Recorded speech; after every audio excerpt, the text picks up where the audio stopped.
So these are the tools that you'll need to change the drive belt for your power steering pump: a ratchet and a 12mm socket. You can use either one, but for me the deep well works easiest in a situation.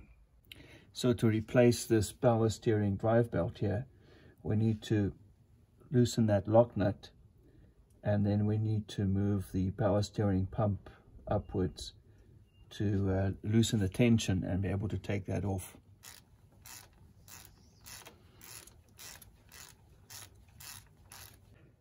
Now we'll just move the power steering pump upwards, create some slack.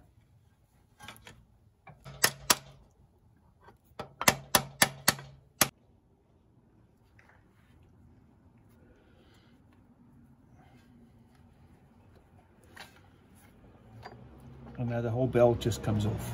So let me just say that if you struggle to move your power steering pulley, even though you've loosened the lock nut over here, then you might have to loosen back there, on top there. The back is a 14mm pivot bolt, so you might need to loosen that as well to move this.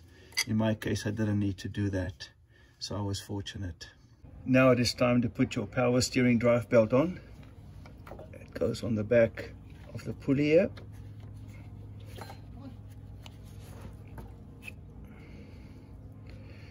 And then it goes around the power steering pulley. Once you've got this over here, you're just going to lower your power steering pump and then just fasten this lock nut over here to lock it in place. So once you've got this secured, check your play. You don't want more than 1/2 inch in there. Then you're good. Then the job is done.